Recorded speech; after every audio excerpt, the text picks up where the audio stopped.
folks on the series JG. Welcome back to Let's Play Final Fantasy VIII. It's been a little while since I played. I have fallen into a pattern, not really by design, of doing long play sessions and very sporadically. But as it happens, I'm not going to have time to record one, maybe two videos in this play session, so it'll be more like real-time gaming for you guys. So... what chapter is it? Oh, let's see. Okay. You'll see that I've got a save state that's chapter 9, well ahead of where we left off, because I was trying to grind for items to get good weapons for people. But we will jump into this save state at a later time, because that involved quite a bit of grinding for incentive chips and stuff to try and get some advanced weaponries going, get some advanced wappets. And as it happens, I was able to get the next level up of weapons for a couple of characters that I plan to use, and sadly that will kind of lock us in to the characters that I'll be using most of the time, because otherwise we'll be using characters who are not benefiting from all the grinding I did. And I've played through the game, other than maybe Hope, I've grown more fond of the characters than I remember having been when I wasn't LPing. Particularly Snow. I hated Snow the first time I played through this game, and now just making fun of him has caused me to like him more. But it's time at any rate for us to return to two characters that I remembered having liked, more or less. Vanille's kind of annoying at sometimes. But we're going to jump back to, and this is the... well, I guess I'd be spoiling it if I said... pardon me. This is kind of the final chapter of these two wandering around. There's really only two chapters of this, and this is the second of two.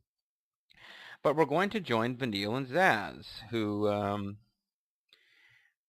they have a little bit more time wandering around together, but we're coming fairly soon to the point in the game where the characters get thrown back together again. Spoilers, I guess. So let's load the end of Chapter 7, where basically 4 of our 6 characters have been reunited. Lightning had gotten Hope to Palampolum, where Fang and Snow had popped up, and somehow that splintered off into Lightning and Fang and Snow and Hope. But they all got back together, had a nice powwow at Hope's dad's house, and ended up being captured by soldiers who were not the SciComm soldiers. That's nice. Meanwhile, the last time we saw our other intrepid heroes, Sazh and Vanille, who... it's interesting. Snow stayed behind to defend Sarah and got caught and threw in his lot with Fang, who is very mysterious. We didn't know much about her, but basically had fallen in with this group of people fighting against the Sanctum, I guess. Or maybe we'll find out more later. But those two got together because Fang kind of starts in that position, and Snow had fallen back to save Sarah, to like fight and not let them take her body. Lightning and Hope were ostensibly on a mission to go fight the Sanctum and take them down. Sazh and Vanille, the last two odd men out, with one of them being a girl. Their mission right now is just to kind of wander around and have fun and try not to die. So, pardon me, sorry. But yeah, that's a perfectly valid goal that they've got. So let's see if we can help them with that. And the last time we saw them, they were about to go into the new city of something or other. Here comes the cavalry. Colonel Roche, director of SciComm, explains the necessity of his actions to Lassie, declaring that the Sanctum's and Falsey's decision to order the purge was anything but arbitrary. Had they not initiated such measures, he contends, something, I guess I'll read this later. I also had to scratch my ear and adjusted my headset while doing it and didn't stop talking, and it's like, yeah, actually that's probably pretty awful for you guys to listen to, so.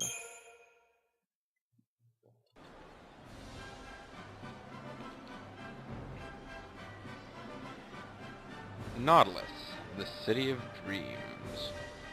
Or, like shelled crustaceans. Seasick?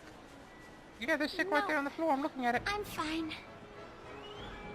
Okay, then. Oh, I guess they're on a boat. They're on a boat, motherfucker. They're on a boat. They're gonna be on a boat. And, Sazh is in charge. New merchandise is available. And I'm not going to bother to spend any money here because really I shouldn't spend any time doing anything. I'll give them some chrysanthemum upgrades just they can now develop further. I need to give them chrysanthemum upgrades because there will be some combat in this chapter, although this is not a combat heavy chapter. But yeah, I mean I'll be loading the game sometime early in the next act, but we still need to get through this act in one piece at the Grand Line. So we got 2 role level crystals for Commando. Let's try to get them because that's what he'll be doing for most of this act. Best way to get those is to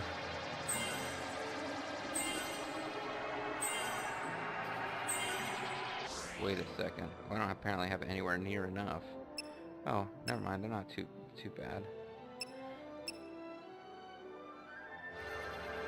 So I'll get Power Chain, I'll get 1 role level crystal. Now I need to think about, do I really want to spend everything else? I don't care too much about that, but...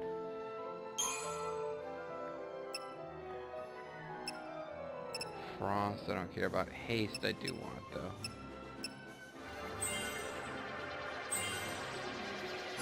Really hoping that I had enough chrysanthemum points saved up to... Boom, extended durations of... Nah. Could be useful. Or could not be useful. I mean, in the long term, in fire is useful. I'm trying to think short term. Because I don't think we're going to have a lot more chrysanthemum points that we're going to gain before we get to the last couple of battles of this chapter. Boon would be nice. But, no, I don't even have enough to get it. Forget it. I could get maybe up to here. I'm not even going to think about Ravager. With Commando, I could get even less far. God, what do I want to commit to trying to get to? What does Scourge do? That can be very useful, actually.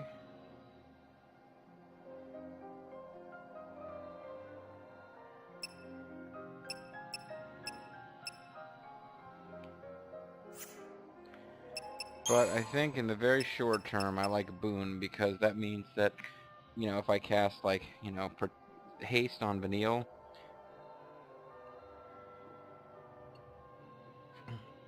pardon me, and then I cast something else on Vanille,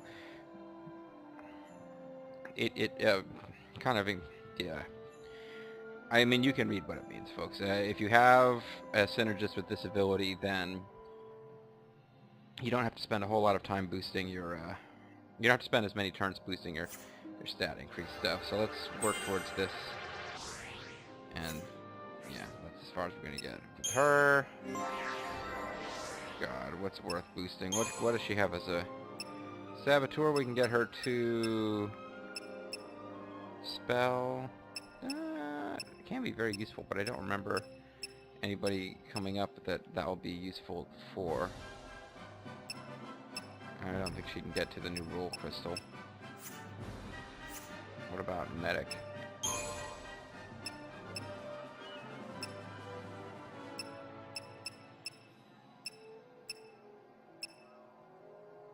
Renew, revive allies from KO, and restore their HP.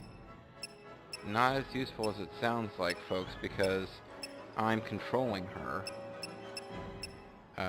No, sorry, I'm controlling Sazh. And she's being controlled by the computer, and if Sazh dies, I automatically lose. So that will be, you know, somewhat useful potentially once I've got 3 characters.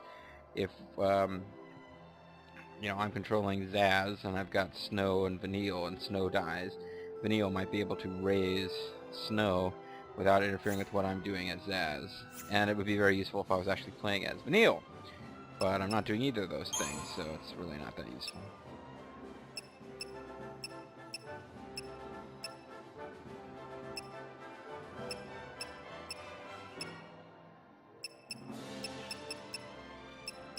So probably the best thing I can do is just boost the Ravager, especially because it's fairly inexpensive to get these stat boost things.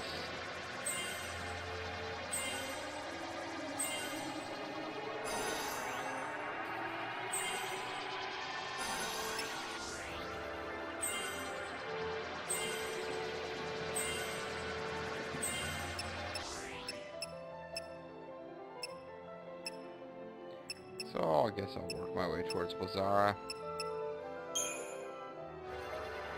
But again, I don't know if we're gonna... I don't want to waste a ton of time on the Chrysanthemum here. So we've already got everybody geared up somewhat. She's got the Belladonna one. Spoiler alert, that's one of the weapons that when we do a... when we load a saved state where I've been grinding a little bit later on, the Belladonna one is one of the things that I was leveling up a bit. What else can we get for Auric Amulet? Gives a critical shell.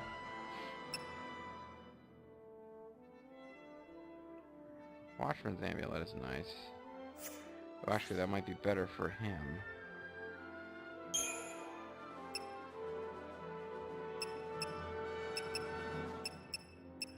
Because it improves, Oh, never mind. It's only doing that with Belladonna Wand. The Belladonna Wand and Watchman's Amulet have a... what do you call it? Synergy ability, where if you have them equipped at the same time, they will increase buff duration. He does not have the buff boosting weapon type, so he can't do anything fancy like that. But basically this means that when she casts debuffs on enemies, they will last 30% longer. So there we go.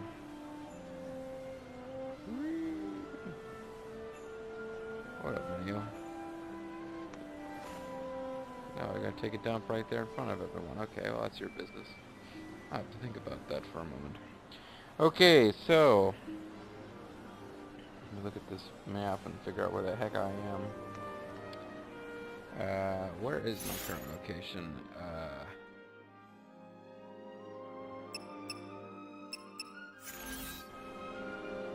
Can't really tell what it's called from here. I'd have to...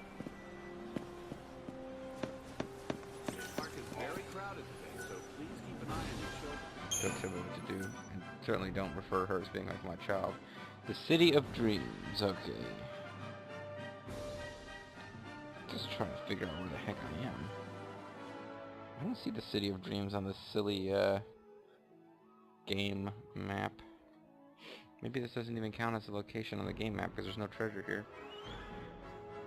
At any rate, I'll go ahead and save a new game so that I'm not tempted to accidentally save over where I've got my, super leveling done.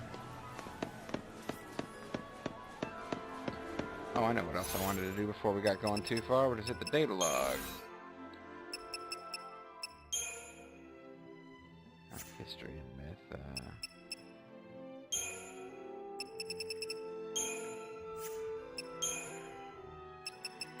Here we go. Got a lot to read. Just as the citizens of Lightning's World fear the lower world of Pulse, people of Grand Pulse, as Fang calls her home, otherwise known as New Australia, Space Australia, fear the floating nest of vipers at its cocoon. It would seem the two women are not so different. They each grew in fear of another world, bear the mark of a possible sea, and have a focus they don't understand, and live as fugitives from the sanctum.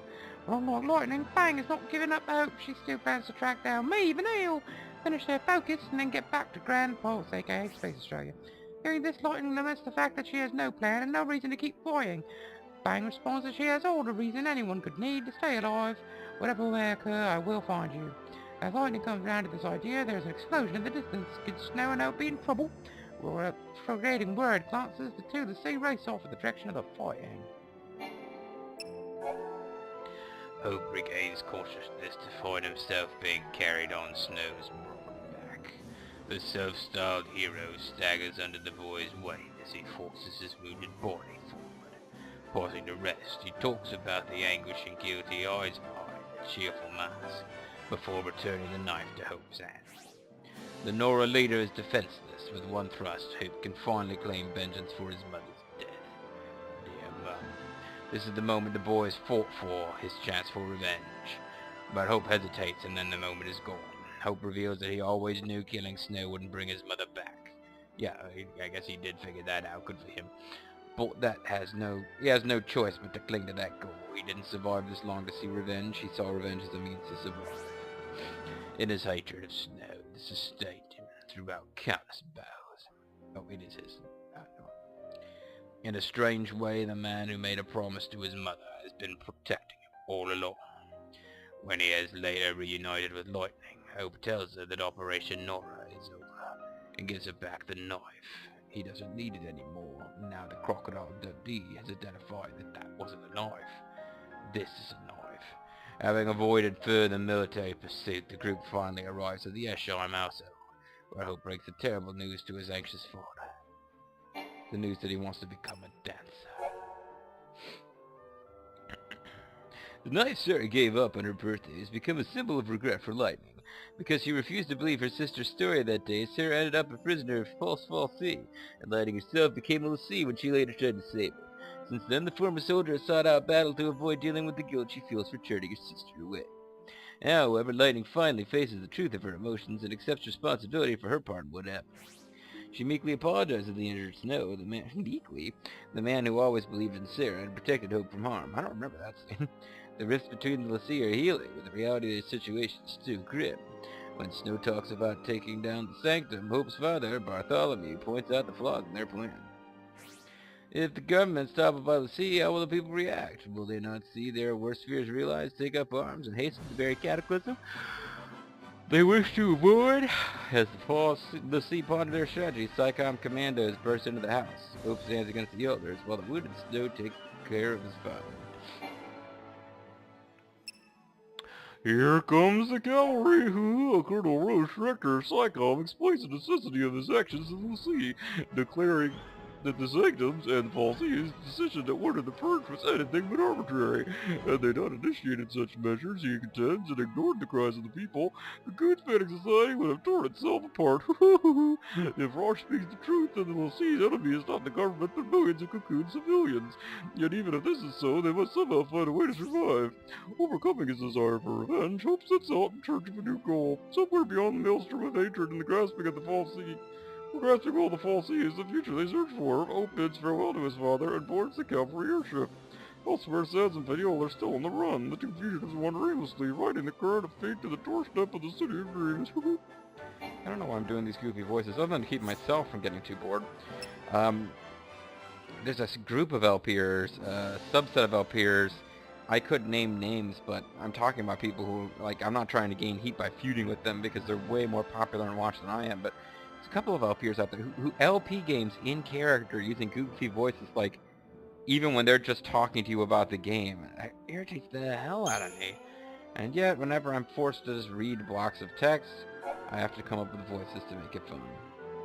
Nautilus, the City of Dreams, the biggest theme park on Cocoon, is crowded with tourists. If Sazh and Vanille can lose themselves in this crush of people, the army will never find them. Even so, Sazh finds it hard to feel relieved. His son, Dodge, has been made into a Lassie after wandering into an incident at Uride Gorge. But unlike his father, he is now a servant of the Sanctum Falsey and an enemy of Pulse. As he is locked away under the watchful eye of Psycom, Sazh has no way of knowing how his son is doing. If Dodge's focus was to destroy the Pulse Falsey and the bottom vestige, then he should already have turned into the crystal. But what if his focus was to kill the Pulse Lassie?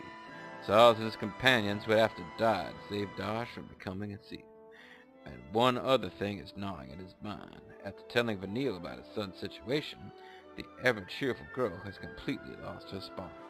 So we're supposed to get that Dodge is now worried about Vanille? Or Sazh is worried? Enjoy your stay in Nautilus, the entertainment capital of Cocoon. Stand perfectly still. Yeah, I'm enjoying my stay a little better right now. Oh, damn it, you turned around, lady.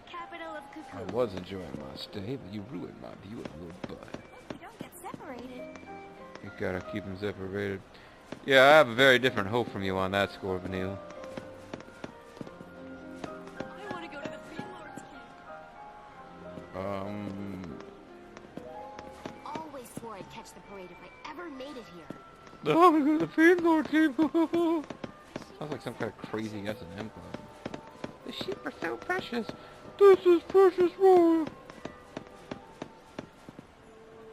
If you have any spare time today, please stop by and meet our friendly chocobos. They live in the Fiend Lord's keep. I wonder how Choco the Chocobo is doing. I wish I could take him home with me. I wonder how Choco the Chocobo's doing, huh? Yeah, this game is Hope you enjoy your visit. full of completely pointless The time. chocobo feathers you find on the ground? Do you remember the first time you came here? Back when you were still defeated? Whoa, guy, are you telling that to that tiny girl there? Oh, that's her daughter, okay. Yeah. I guess they're trying to create, like, background to make the world feel more alive, but... Not a lot of security here. Let's make them pay for that mistake. The Lassie panic must still seem like a world away. Huh. Huh? Oh, hey. Looks like they're putting Eidolons on parade. We're starting soon. What You mean like motorcycle, do you say? bike, Go chicks? check it out. Shaw! We interrupt this program to bring you a breaking news update. Kill these two. The Lassie, who surfaced in Palapolum and attacked the city's citizens, are still on the run from authorities. Get some Sanctum really soldiers good are close-up tracking their shots of location, but have yet Hope to and engage Lightning. the I don't know city. how they managed to get that kind Presence of of hostages has been camera work done. confirmed. What's wrong? It's her! Lightning? Yup. Looks like the army finally found him. Or did Fang actually show up on one of those shots? Hostages? They should just blow them away with the Lassie. Yeah, good idea. They're all infected by pulse or something by now anyway. They might have like cooties. The parade's about to start. Come on, let's go. Come on, I'm supposed to be the mopey one. So she's sad that Fang has resurfaced and is alive? Well, I suppose I would be too, but... if I could bring myself to care at all. Boom. The datalog updated and I have to read about that. Yeah, let's read about what we just saw.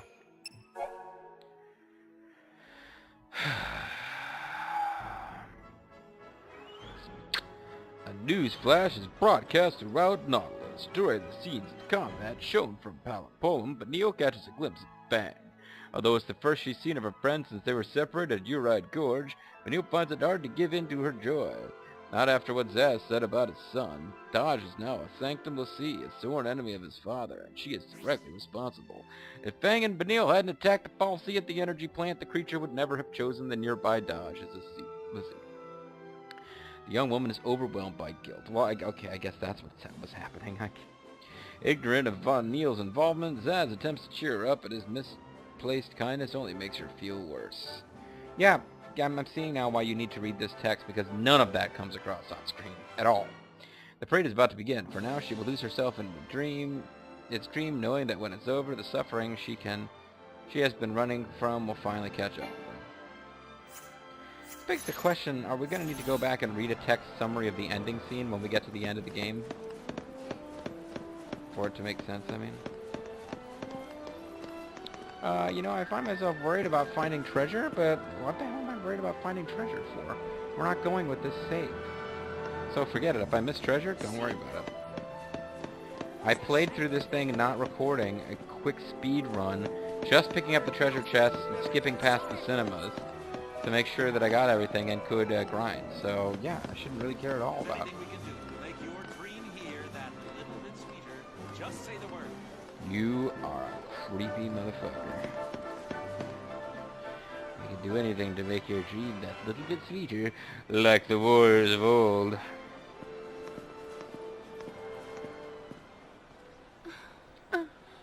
Hey, loosen up. Gotta make the most of this. Yeah, they're like Vegas or some crap. Well, like gambling, hooker-free version of Vegas. Saying goodbye soon. Because I'm going to have Better to kill do him. it with a smile. Why are you saying goodbye? Why are you leaving Sazh? What are you leaving him to? He's just gonna like... The Pompous Sancta Parade, a pageant commemorating the war between Cocoon and Pampa Pulse. Sancta. That's a great name. Great fantasy name. Ooh, special magical future Fantasyland numbers that were almost like real numbers and then stopped being like real numbers. The show is starting. Look, See, there's Eidolon. They represent us butchering the people of Pulse. CDs! It's Party time, little lady. You're freaking weird. So these laser discs release sentient fireworks, or at least fireworks that can determine your gender by looking at you.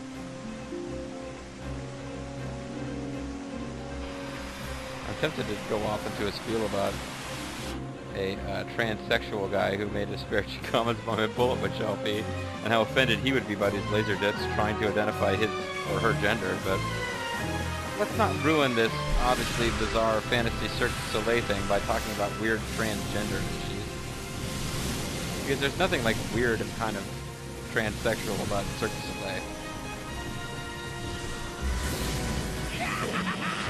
With pulse-born spite and savage might, I will destroy Cocoon! It's like the kind of stuff they threw in the game just so it could be in the preview videos.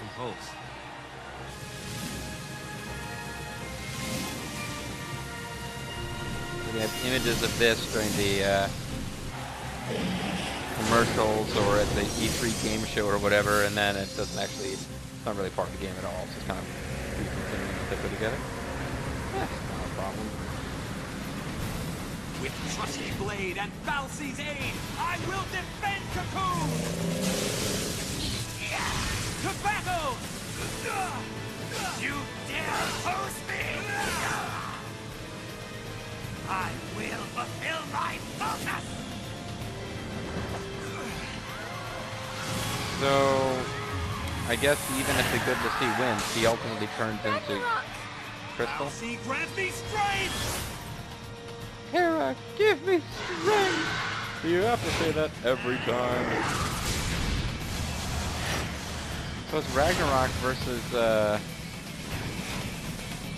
Holy Beast of Bavel or whatever it was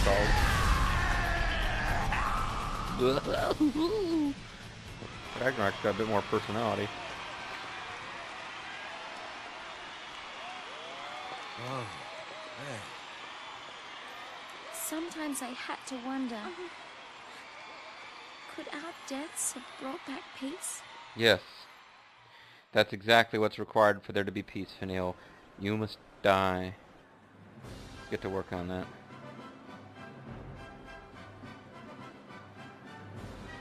Where to next, little lady? Like, that's my crazy fun I'll voice. let you decide. Alright, well let's turn you into the authorities and see if I can get Just keep on off on smiling. probation. Did she say that? I know. A Nautilus Park date. With Sazh. That's Yeah, but should we creepy. really be playing around? Forget about Yeah, that heavy stuff for a I'm while. glad you didn't say fooling around. And maybe this will just fade away. Okay. Great. Let's roll. Remember, at the end of our date, I expect to do some fooling around.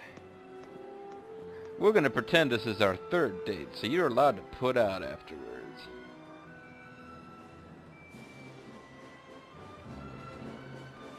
So yeah, somebody I didn't even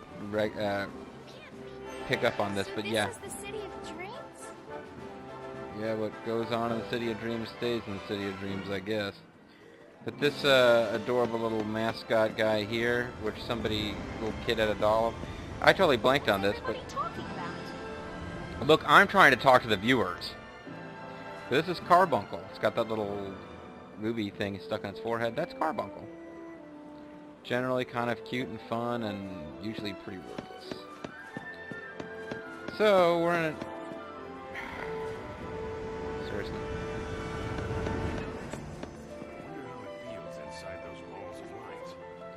I know that show from start to finish, and it still gets my heart pumping. It's like this girl I went to Busch Gardens with once. It was her idea to go to Busch Gardens. But every ride we went on, she was like complaining that she'd been on it 1,000,000 times. And I was like, well, you said you wanted to come to Busch Gardens. I didn't argue with you. I hadn't been for years. It seemed like it would be fun, but I'm like, let's go on this ride. I've basically memorized. It's one of those, like there's a ride at Busch Gardens like you get on a kind of indoor roller coaster with lots of light and sound special effects, and it tells like a spooky story or whatever. And it's like, I've basically memorized this. I'm like, then why are we here? Anyway.